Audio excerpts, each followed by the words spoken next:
About Khabib versus Poirier. What did I think about Khabib versus Poirier? I'm really happy we brought that up. I felt kind of weird doing a post-fight analysis a month after the fight. But let me tell you something. Khabib is the greatest light heavyweight in the history of UFC. He is the greatest light heavyweight in the history of UFC, arguably the greatest UFC fighter in history as well. His performance was flawless. Poirier is a true competitor, a true adversary. Poirier is the real Rocky Balboa. He's the real Rocky Balboa. Him, Frankie Edgar, in my opinion, those guys are the real Rockies. He was just flawless, man. This is his time. He's head and shoulders above. He is head and shoulders above. When you have a victory like that over an interim champion, that is something spectacular. He controlled that fight completely with the exception of one flurry. I believe it was in the second round, and I didn't think that flurry was that bad. I know Khabib was backpedaling, but I didn't think he was in real danger. I think he was just trying to reset. The takedowns were phenomenal. The top position was phenomenal. The jiu-jitsu was phenomenal. The submission was, in my opinion, too tight to escape. Poirier had no choice but to tap. Poirier did a very good job of trying to escape the top position, the gut wrench position, but in my opinion, it was just, we're talking about different level of gut wrench here. And he proved that he's the greatest lightweight ever.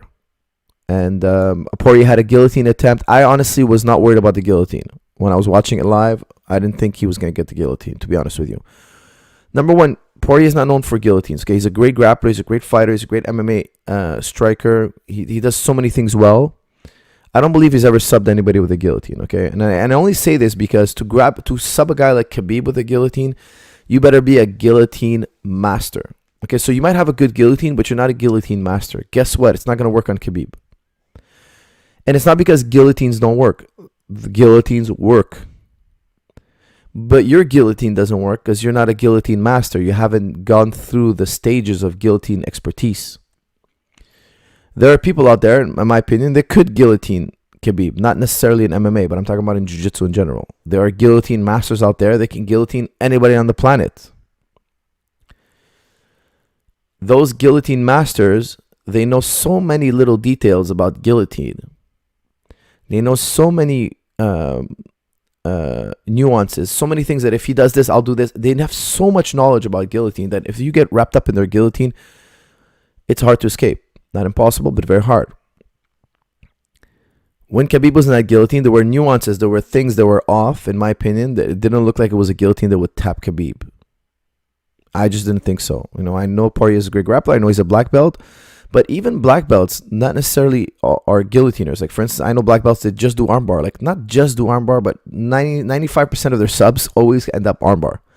We call them arm collectors. That guy, he's really good with armbar. He doesn't do leg lock. He doesn't do a Darce choke. Maybe he knows a little bit. Maybe he darces blue belts. Maybe he darces a purple belt once in a while. But he never darces a really good black belt. Why? He's not a Darce guy. He didn't take the Darce to that level of expertise. Because it takes a lot of darces to get it right. Now, some guys are really, really good at arm bars. Some guys are really super good at guillotines. So when you meet a guillotine expert, that you need to be, in my opinion, to sub Khabib with a guillotine. You got to be one of those guillotine masters, okay? Unless, of course, if you hurt Khabib. Let's say, for instance, Khabib took a bad shot. He was dazed. He gets wrapped up in a guillotine. Then the squeeze is going to be enough, okay? There's just a squeeze. But when we're playing chess with the grappling and we're both, our wits are about us here. Nobody's hurt. Nobody's overly gassed. Of course, also, let's say you're overly gassed, you can get tripped up in a guillotine, even though the guy's not a guillotine master. These things can happen, absolutely. But that wasn't the case. It was two guys grappling. They were both okay. Nobody was hurt. Nobody was overly fatigued. It was just straight grappling. It came down to the grappling. And I just felt that Khabib was really never in super danger. He was not in danger of being finished, especially the leg configuration that Poirier was using at that moment is more of a configuration for a sweep than a choke.